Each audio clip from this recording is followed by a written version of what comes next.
So आता आपण बघणार आहोत AVR मायक्रो कंट्रोलर. ओके. आणि तुम्हाला जर खूप जास्त डिटेल्स पाहिजे असेल राईट, तर एक AVR विषयी आपला एक डिटेल ब्लॉग आहे related to AVR micro controller. तुम्ही आपल्या चॅनलच्या डिस्क्रिप्शन मध्ये जाऊन त्या लिंकला फॉलो करून तो पूर्ण रीड करू शकता जर तुम्हाला एकदम डिटेलमध्ये इन्फॉर्मेशन हवी असेल रिलेटेड टू AVR. ओके. अजून this is just features and application right. AVRचं डिटेल आर्किटेक्चर, त्याचे टाइप्स, कंपॅरिझन हे आपण पुन्हा बघणार आहोत येणाऱ्या व्हिडिओमध्ये. ओके. सो या व्हिडिओमध्ये आपण क्विकली AVRचं इंट्रोडक्शन, फीचर आणि ऍप्लिकेशन एवढंच बघणार आहोत. ओके. सो फर्स्ट स्टार्ट करूया. तर AVR जो आहे तो कोणी डेव्हलप केलाय? AVR was developed in the year of 1996 right by Atmel corporation and the architecture of AVR was design by Alf Egil Bogen and Vegard Wollan. Okay. So हे त्या सायंटिस्टचे नाव आहेत किंवा त्या इंजिनियरचे नाव आहेत ज्यांनी हा डिझाईन केलेला आहे राईट. तर AVR कोणी बनवलेला आहे? ॲटमेल नावाच्या कंपनीने. ओके. ॲटमेल. ओके. बट आता ही कंपनी एक्झिस्ट नाही आहे. ही कंपनी जी आहे ती ऑलरेडी त्यांनी पूर्ण कंपनी सेल केली आहे आणि ती मायक्रोचिपना ॲक्वायर केली आहे राईट, मायक्रोचिप कंपनीने. ओके. सो आता AVR अँड पिक हे दोन्ही ज्या सिरीज आहेत त्या फक्त मायक्रोचिप कंपनीकडे आहेत राईट. मायक्रोचिप टेक्नॉलॉजी नावाची जी कंपनी आपण ऑलरेडी डिस्कस केलेलं आहे राईट. सो हे तुम्हाला लक्षात ठेवायचं आहे. AVR 1996 मध्ये ॲटमेल कॉर्पोरेशन नावाच्या कंपनीने डिझाईन केलाय. त्याचे जे इंजिनियर्स आहेत ते एक्झामला विचारणार नाही, but for your information you should know the name right, कोणी डिझाईन केलाय तर. त्यानंतर AVR स्टँड फॉर, AVRचं जे शॉर्ट फॉर्म आहे ओके, तो यांच्या नावावरून घेतलेला आहे, अल्फ राईट. त्यानंतर वेगर्ड आणि रिस्क आर्किटेक्चर यूज केलंय म्हणून हा A. त्यानंतर सेकंड V आणि थर्ड हा R आला तुमच्या risk micro controller architecture use केले म्हणून AVR. ओके. किंवा यालाच अजून काय म्हणतात? Advance virtual risk. ओके. त्याचा अजून एक फुल फॉर्म आहे ॲडव्हान्स व्हर्च्युअल रिस्क. त्यानंतर AVR micro controller execute most of the instruction in single execution cycle. Okay. एकाच एक्झिक्युशन सायकलमध्ये काय होतं, तो त्याचे जे इन्स्ट्रक्शन्स आहेत ते फक्त एका एक्झिक्युशन सायकलमध्ये फिनिश करतो. त्यामुळे काय होतं, तुमच्या प्रोसेसरची जी ऑपरेशनची स्पीड असेल ती स्पीड अप होते राईट. काही काही वेळेस बघितलं आपण की आपल्याला जर एखादं इन्स्ट्रक्शन एक्झिक्यूट करायचं असेल तर आपल्याला 2-3 मशीन सायकल्स लागतात राईट. आपण ऑलरेडी हे पण डिस्कस केलेलं आहे लास्ट सेमिस्टरला. तर AVR हा पॉवरफुल आणि फास्ट आहे. फास्ट कशामुळे? कारण तो काय करतो, जे मोस्ट ऑफ द इन्स्ट्रक्शन तुम्ही कंट्रोलरला देता तो काय करतो, सिंगल सायकलमध्ये त्या इन्स्ट्रक्शनला एक्झिक्यूट करतो. त्यानंतर बघा, AVR are about 4 times faster than PIC and consume less power right.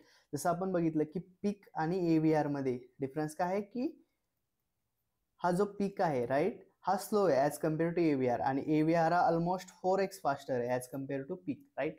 बघा, मायक्रोचिप कंपनीकडे आधी फक्त पिक सिरीज होती राईट. त्यानंतर त्यांनी ॲटमेगाला ॲक्वायर केलं. त्यानंतर AVR सुद्धा त्यांच्याच कंपनीमध्ये आला आणि मग त्यांचं काय झालं, दोन्ही पण पोर्टफोलिओ सध्या मायक्रोचिपकडे आहे राईट. आणि अजून एक कंझ्युम लेस पॉवर राईट, हा सुद्धा एक इम्पॉर्टंट फीचर्स आहे मायक्रो कंट्रोलरचं. ज्यावेळेस तुमचं मायक्रो कंट्रोलर कंटिन्युअस ऑन असेल किंवा तो काही ऑपरेशन परफॉर्म करत असेल त्यावेळेस त्याचं जे पॉवर कंझ्युम्शन असेल ते एकदम मिनिमम पाहिजे. स्पेशली जर तुमची एम्बेडेड सिस्टीम ही बॅटरी ऑपरेटेड असेल, like your smart watch, mobile phone, Bluetooth devices. Okay. या केसमध्ये काय पाहिजे की जर तुमच्या कंट्रोलरना खूप जास्त पॉवर कंझ्युम केली तर तुमची जी बॅटरीची जी साईज आहे ती वाढेल किंवा तुमची बॅटरी जास्त काळ टिकणार नाही राईट. सो AVRचे हे पण फायदे आहेत. त्यानंतर AVR can be operated in different power saving mode. Total 4 to 5 power saving mode AVRs मध्ये आहेत आणि त्या वेगवेगळ्या मोड्समध्ये आपण त्याला यूज करू शकतो. सो हे झालं बेसिक अबाउट AVR. त्यानंतर फीचर्स ऑफ AVR. आता पुन्हा सांगतोय की हे जनरलाइज फीचर्स आहेत. AVR मध्ये खूप सारे कंट्रोलर आहेत, त्यामुळे जी साईज असेल राईट की रॅमची साईज किंवा रॉमची साईज हे तुम्ही फिक्स सांगू शकत नाही. कारण सेम एक AVR जर मी घेतला तर त्यामध्ये सपोज 1 KB रॉम असेल राईट. AVR मधला दुसरा एखादा कंट्रोलर घेतला त्यामध्ये 4 KB रॅम असेल किंवा 8 KB असेल राईट. त्यामुळे तुम्हाला फिक्स साईज सांगता येणार नाही फीचर्स. जसं तुम्ही 8051 मध्ये सांगायचात की यामध्ये 128 बाईटची रॅम आहे राईट, तसं AVR मध्ये ते सांगू शकत नाही. कारण AVR ही फॅमिली आहे, त्यामध्ये खूप सारे कंट्रोलर आहेत, त्यामुळे तुम्हाला अप टू हा शब्द यूज करावा लागेल राईट. म्हणजेच काय की मॅक्झिमम. ओके. सो फर्स्ट काय आहे, सो फर्स्ट आहे multifunction bidirectional general purpose I O ports with configurable built in pull up register. Okay, प्रत्येक मायक्रो कंट्रोलरला हे आय ओ पोर्ट्स असतातच, तसे यामध्ये सुद्धा आहेत. आणि ते काय आहे, बाय डायरेक्शनल आहेत, general purpose I O port आणि विथ कॉन्फिगरेबल, तुम्ही त्याला कॉन्फिगर करू शकता, प्लस त्याला बिल्ट इन पुलअप रजिस्टर. जर एखाद्या कंट्रोलरला इनबिल्ट पुलअप किंवा पुल डाऊन रजिस्टर नसेल तर तुम्हाला काय करावं लागतं, एक्सटर्नली कनेक्ट करावं लागतात, त्यामुळे ॲडिशनल कंपोनंटची साईज वाढते. बट AVR मध्ये ते इनबिल्ट आहेत.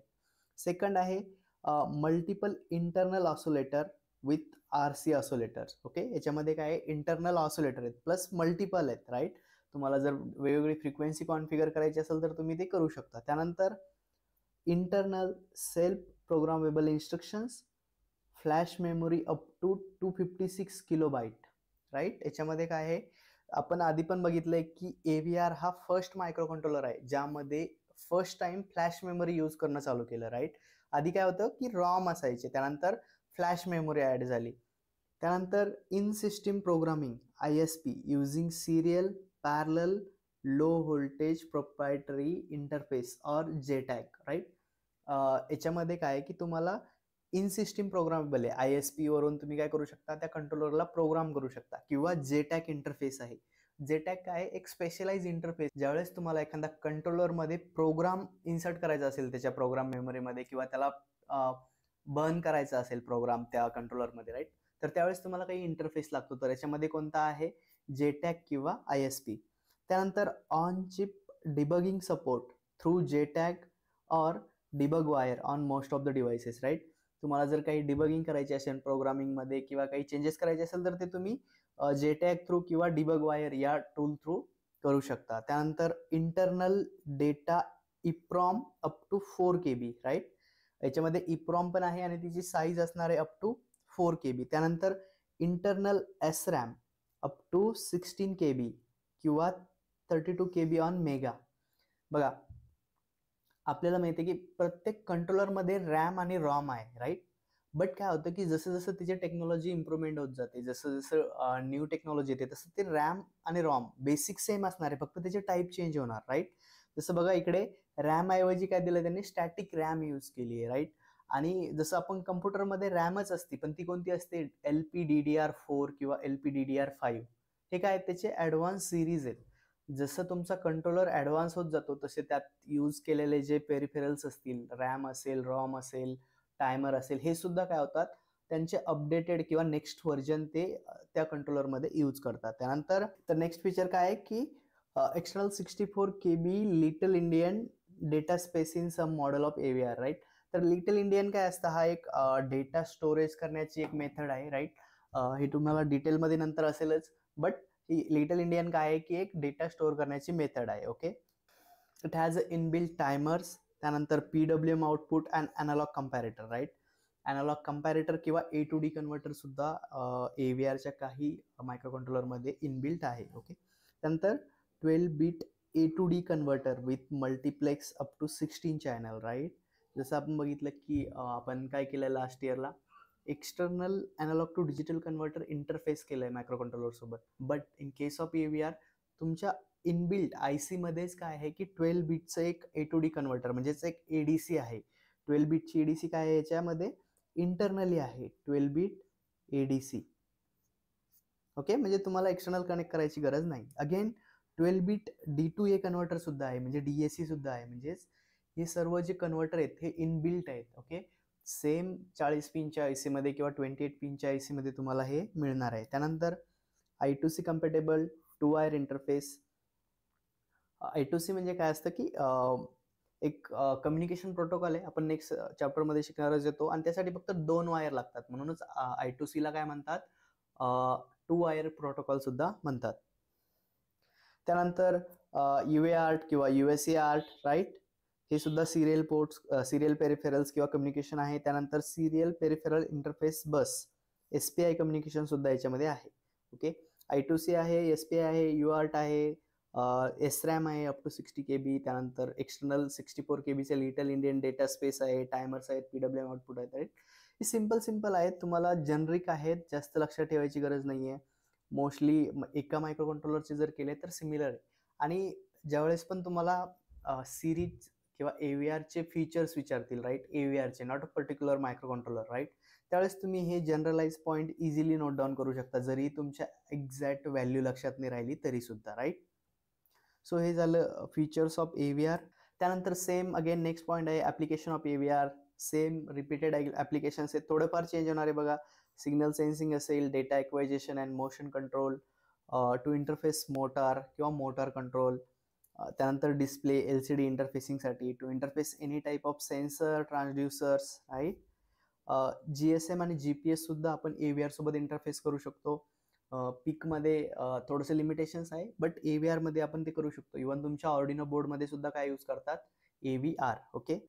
त्यानंतर इंडस्ट्रियल कंट्रोल असेल, मेकॅनिकल आणि इलेक्ट्रिकल सिस्टीम असेल, हेवी मशिनरी असतील, त्यानंतर development of unmanned aerial vehicles like drones, right, drones किंवा काही स्पाय डिव्हायसेस असतील. त्यानंतर light sensing controlling devices, temperature sensing and controlling devices, again temperature controller असेल. त्यानंतर फायर डिटेक्शन किंवा सेफ्टी डिव्हायसेस असेल, इंडस्ट्रियल इन्स्ट्रुमेंटेशन डिव्हायसेस आणि प्रोसेस कंट्रोल डिव्हायसेस. ओके, हे सर्व ॲप्लिकेशन्स आहेत. बोर्डमध्ये जे कंट्रोलर यूज करतात ते कोणते असतात, जनरली AVR सिरीजचे कंट्रोलर असतात. ओके ओके सो तुम्ही बघू शकता आपल्याकडे इकडे दोन ऑर्डिनो बोर्ड्स आहेत, एक ऑर्डिनो युनो आणि नॅनो. ओके, सो हा जो ऑर्डिनो युनो आहे, राईट, याच्यामध्ये 14 पिनचं DIP पॅकेज यूज केलं आहे मायक्रो कंट्रोलरसाठी. आणि दोन्ही पण जे कंट्रोलर आहेत सेम आहेत, ATmega चे 328, म्हणजेच तुमचा AVR सिरीज. ओके, आणि हा जो बोर्ड आहे हा आहे तुमचा ऑर्डिनो नॅनो, राईट. यामध्ये सुद्धा सेम प्रोसेसर यूज केला आहे, बट डिफरन्स काय आहे की पॅकेज जे तुमचं मायक्रो कंट्रोलर दिसते तुम्हाला हे कॉर्ड फ्लॅट पॅकेजमध्ये, म्हणजे याला चारही साईडना पिन्स आहेत. ओके, आणि हा एक कॉम्पॅक्ट बोर्ड बनतो बघा, जसं की depends on the size in your application, right. तुम्ही एक पर्टिक्युलर बोर्ड सिलेक्ट करू शकता, राईट. ऑलमोस्ट दोन्हीचं पण फंक्शन किंवा त्यांचे जे फीचर्स आहेत ते ऑलमोस्ट सेम आहेत. Okay, so this is all about AVR micro controller. त्यानंतर AVR मध्ये सुद्धा खूप सारे टाईप्स आहेत. ओके, खूप साऱ्या सब सिरीज आहे आणि त्यामध्ये अजून काही सिरीज आहेत, राईट. जसं बघा की जी मेन तुमची सिरीज आहे AVR, right, AVR, right. AVR मध्ये पुन्हा EA, DU, DD, EB, SD, okay, अशा सिरीज आहेत. त्यानंतर पुन्हा या सिरीजला जर तुम्ही ओपन केलं तर यामध्ये अजून जास्त कंट्रोलरचे ऑप्शन्स तुमच्याकडे आहेत, right. ATmega 8, ATmega 16, ATmega 32, ATmega 328, right. असे खूप सारे टाईपचे मायक्रो कंट्रोलर AVR मध्ये आहेत. मोर दॅन 100, 200, 300 मायक्रो कंट्रोलर्स तुम्हाला या सिरीजमध्ये बघायला मिळतील. बट त्यामध्ये काय असतं पुन्हा की वेगवेगळ्या मायक्रो कंट्रोलरसाठी वेगवेगळी रॅमची साईज असते, राईट. जसं की तुमचं ॲप्लिकेशन छोटं असेल तर तुम्ही छोटी SRAM किंवा कमी पिनचा मायक्रो कंट्रोलर यूज करणार, राईट. एक कन्सेप्ट इंजिनिअरिंगमध्ये की over designing, right. Over designing म्हणजे काय, जर तुम्हाला कुठेतरी 2 किलोमीटर जायचं तर तुम्ही पायी जाणार किंवा सायकल यूज करणार किंवा मोटरसायकल यूज करणार, राईट. 2 किलोमीटरसाठी तुम्ही 4 व्हीलर किंवा डायरेक्ट रेल्वेना तिकीट बुक करून किंवा मग लोकलचं सोडून द्या, लोकल सोडून बोलतोय मी, इंडियन रेल्वेना किंवा फ्लाईटना जाणार नाही 50 किलोमीटरसाठी, राईट. डिझाईन तुमची प्रॉपर डिझाईन झाली पाहिजे. इंजिनियरचं काम काय आहे की जितकी रिक्वायरमेंट आहे त्या साईजचे कंपोनंट तुम्हाला यूज करून प्रॉपर कमी कॉस्टमध्ये डिझाईन करायचं, राईट. ओव्हर डिझाईन करायची नाही आणि अंडर डिझाईन पण करायची नाही, राईट. त्यामुळे काय आहे की मल्टिपल ऑप्शन्स तुमच्याकडे आहेत, राईट. 16, 64 KB, पण जसं जसं तुम्ही साईज चेंज करत जाणार रॅमची तशी तुमची कॉस्ट सुद्धा वाढणार. बघा, सपोज तुम्ही एक कंट्रोलर सिलेक्ट करताय आणि त्यामध्ये तुम्ही ADC यूजच नाही केली आहे, तुमच्या प्रोजेक्टमध्ये तुम्हाला ADCची रिक्वायरमेंटच नाही आहे, तरी पण तुम्ही ADC असणारा कंट्रोलर सिलेक्ट केला तर ते काय झालं, तुमचं ओव्हर डिझायनिंग. त्यामध्ये काय करावं लागेल, तुम्हाला खूप जास्त कॉस्ट द्यावे लागेल, right. So depends on the applications, requirement, programming size, complexity of your project. तुम्हाला काय करायचं, एक प्रॉपर मायक्रो कंट्रोलर सिलेक्ट करायचा आहे. आधी तर तुम्हाला सिरीज सिलेक्ट करायची, त्या सिरीजमध्ये सुद्धा तुम्हाला प्रॉपर मायक्रो कंट्रोलर सिलेक्ट करायचा आहे. सो अशा प्रकारे डिफरंट काइंड्स ऑफ AVR तुम्ही बघू शकता. ज्यावेळेस आपण डिटेलमध्ये AVR बघणार आहे, आर्किटेक्चर असेल किंवा IO पोर्ट्स असेल, पोर्ट कॉन्फिगरेशन असेल, ओके, त्यावेळेस डिटेलमध्ये आपण हे सर्व बघू पुन्हा. ओके, बट आतासाठी तुम्हाला जस्ट समजलं की AVR काय आहे.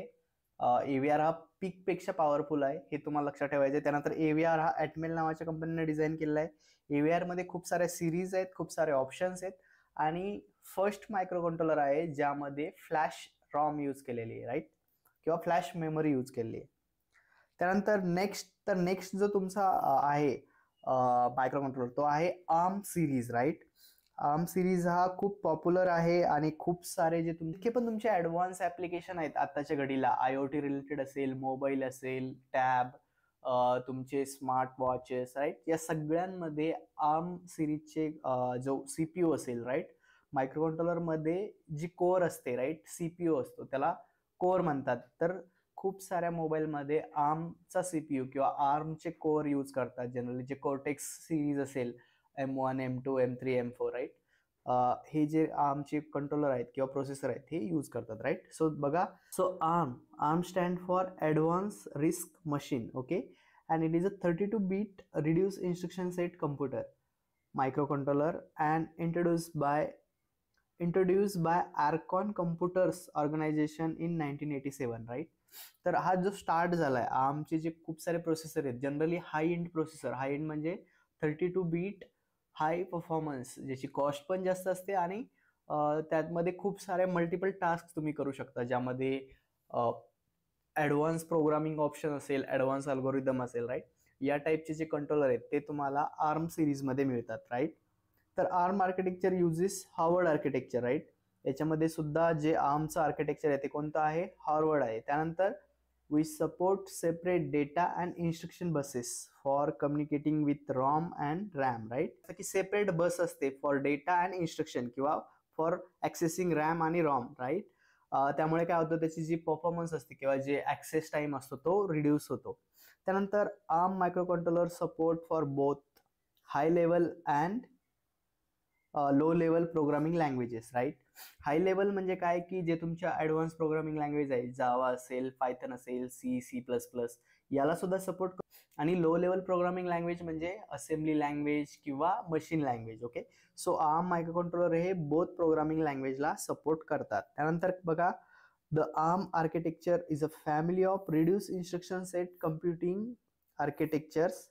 सर्व आर्मची जी फॅमिली आहे ती कशावरती बेस्ड आहे, रिस्क आर्किटेक्चरवरती for computer processors, right. It is most widely used processor architecture in the world. जे आर्म सिरीज आहे ती खूप साऱ्या ठिकाणी तुम्हाला बघायला मिळेल. कोणतेही जे स्मार्ट डिव्हाइसेस आहेत, मोस्ट ऑफ इव्हन तुमच्या मोबाईलमध्ये सुद्धा जर तुम्ही बघितलं, स्नॅपड्रॅगन असेल किंवा तुमचं मीडियाटेक असेल, त्यातलं जर तुम्ही कोर्स बघितल्या तर त्यामध्ये कोर्टेक्स आर्म सिरीज असेल, A4, A54, cortex M0, right. तर त्यामध्ये काय असतं, तुमचं जो प्रोसेसर आहे, प्रोसेसरमध्ये एक जी कोर असेल त्यामध्ये ती आर्मची कोर असेल, तुमच्या एखादा आर्मचे कोर यूज केली असेल, राईट.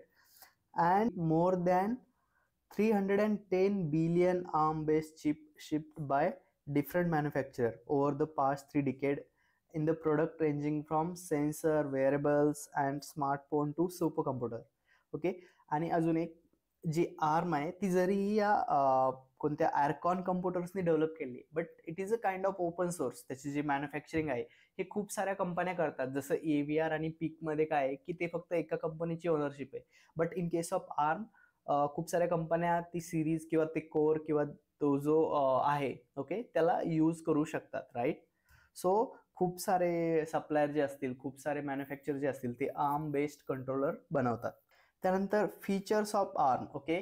बघा, अजून एक AVR आणि पीक यामध्ये फीचर जे असतील ते ऑलमोस्ट सिमिलर असतील, राईट, कारण ते दोघं पण लो एंड मायक्रो कंट्रोलर आहेत. बट इन केस ऑफ आर्मचे ॲप्लिकेशन असतील किंवा फीचर्स असतील हे थोडेसे वेगळे असेल. जसं की आर्म हा ॲडव्हान्स मायक्रो कंट्रोलर आहे, तर त्यामध्ये काही ॲडव्हान्स फीचर्स असतील ते आपण इथे बघणार आहोत. फर्स्ट आहे की लोड स्टोअर रिस्क आर्किटेक्चर आहे. सेकंड आहे and ARM and thumb instruction set, right. याच्यामध्ये थंब इन्स्ट्रक्शन सेट आहे. 32-बीट instructions can be freely intermixed with 16-बीट instruction in a program, right. काही 32-बीट इन्स्ट्रक्शन तुम्ही यूज करू शकता, 16-बीट सुद्धा यूज करू शकता, राईट. त्यानंतर efficient multicore processing and easier coding for developers. बघा, की जे नॉर्मल ॲप्लिकेशन, जे नॉर्मल कंट्रोलर असतात त्यामध्ये सिंगल कोर असतं. CPU जो आहे तुमचा कंट्रोलरमध्ये तो सिंगल कोर असतो. बट आर्म डिव्हाइसेसमध्ये मल्टी कोर असतात. ड्युएल कोर असेल, ट्राय कोर असेल, राईट. मल्टिपल कोर्सचे मायक्रो कंट्रोलर हे आर्म सिरीजमध्ये बघायला मिळतात. त्यानंतर मल्टी प्रोसेसिंग असेल, most single cycle executions mostly, right. एकाच सायकलमध्ये तुमचं पूर्ण इन्स्ट्रक्शन एक्झिक्यूट होईल. त्यानंतर इन्हान्स पॉवर सेव्हिंग डिझाईन, जसं की नॉर्मल पॉवर सेव्हिंग मोड आणि अजून advance power saving mode. Okay, so the arm सिरीजमध्ये काय असतं की इन्हान्स पॉवर सेव्हिंग मोड. त्यानंतर 64 and 32 bit execution states for scalable high performance, right. याच्यामध्ये 64 बीट किंवा 32 बीट एक्झिक्युशन तुम्ही करू शकता. त्यानंतर support memory management unit, MMU, right. Generally आर्मचे जे प्रोजेक्ट असतात त्यामध्ये मेमरी पण खूप जास्त रिक्वायर्ड असते, त्यामुळे सेपरेट मेमरी मॅनेजमेंट युनिट त्याला लागतो. त्यानंतर मेमरी प्रोटेक्शन युनिट असतो तुमच्या डेटा सिक्युरिटीसाठी. त्यानंतर आर्मचे जे कंट्रोलर आहेत ते DSP अल्गोरिदम सुद्धा सपोर्ट करतात. जे ॲडव्हान्स अल्गोरिदम असतात डिजिटल सिग्नल प्रोसेसिंगसाठी, ते सुद्धा तुम्हाला या कंट्रोलरमधून यूज करता येतं. त्यानंतर smaller size, reduce complexity and low power consumption, हे त्याचे काय आहेत फीचर्स आहेत. त्यानंतर फ्लोटिंग पॉईंट सपोर्ट. तर आर्मचे जे फीचर्स आहेत ते थोडेसे ॲडव्हान्स आहेत, कारण हा सिरीजच ॲडव्हान्स आहे, राईट. सो तुम्हाला हे व्यवस्थित बघून घ्यायचे आहेत. तरी पण कॉमन पॉईंट काय आहे, रिस्क आर्किटेक्चर आहे, 32 बीट इन्स्ट्रक्शन आहेत, इफिशियंट मल्टी कोर प्रोसेसिंग आहे, support multi processing, single cycle execution. त्यानंतर memory management unit, memory protection unit, support digital signal processing algorithm. Okay, so हे महत्त्वाचे पॉईंट तुम्हाला लक्षात ठेवायचे. त्यानंतर ॲप्लिकेशन्स, राईट. या ठिकाणी ॲप्लिकेशन सुद्धा थोडीशी वेगळे असणार आहेत बघा. फर्स्ट आहे कन्झ्युमर इलेक्ट्रॉनिक्स. आता नॉर्मल कन्झ्युमर ॲप्लिकेशनमध्ये याचा यूज होणार नाही आहे, जे हाय एंड असतील, राईट. जसं की smart T V, right, dish T V यासारख्या ॲप्लिकेशनमध्ये. त्यानंतर सेट टॉप बॉक्स, तुमचा जो डिजिटल सेट टॉप बॉक्स आहे. त्यानंतर डिजिटल टेलिव्हिजन किंवा स्मार्ट टेलिव्हिजन, स्मार्ट वॉचेस तुम्ही जे वेअर करता. त्यानंतर वायरलेस लॅन म्हणजेच तुमचं वायफाय.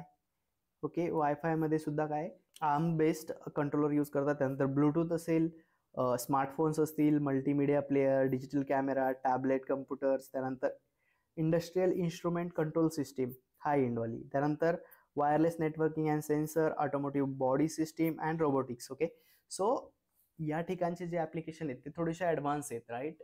आर्मचे जे ॲप्लिकेशन आहेत ते ॲडव्हान्स आहे. आर्मची प्राईस पण जास्त असते आणि त्याच्यासाठी लागणारी प्रोसेसिंग किंवा जे इन्व्हायरमेंट असेल, जनरली आर्म मायक्रो कंट्रोलर हे लार्ज स्केल एम्बेडेड सिस्टीममध्ये यूज करतात. ओके, हे तुम्हाला लक्षात ठेवायचं आहे.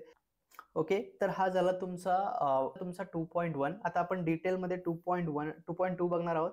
यामध्ये तुम्हाला मेनली काय बघायचंय, AVRचं मायक्रो कंट्रोलर, त्याचे टाईप्स आणि आर्किटेक्चर. ओके, सो हे डिटेलमध्ये आपल्याला या सिलेबसच्या पॉईंटमध्ये बघायचं आहे. ओके, सो लवकरच पूर्ण सेकंड युनिटचे लेक्चर आपल्या चॅनलवरती अपलोड होणार आहेत, राईट. आणि एक लेक्चर तुमचं युनिट 1चं बाकी आहे. काही सिलेबस मिस झालेला आहे, तो सुद्धा आपण कव्हर करण्याचा प्रयत्न करणार आहोत. आणि तुम्ही अजूनही चॅनलला सबस्क्राईब केलं नसेल तर चॅनलला सबस्क्राईब करा आणि तुमच्या फ्रेंड्ससोबत शेअर करायला विसरू नका. Okay, thank you.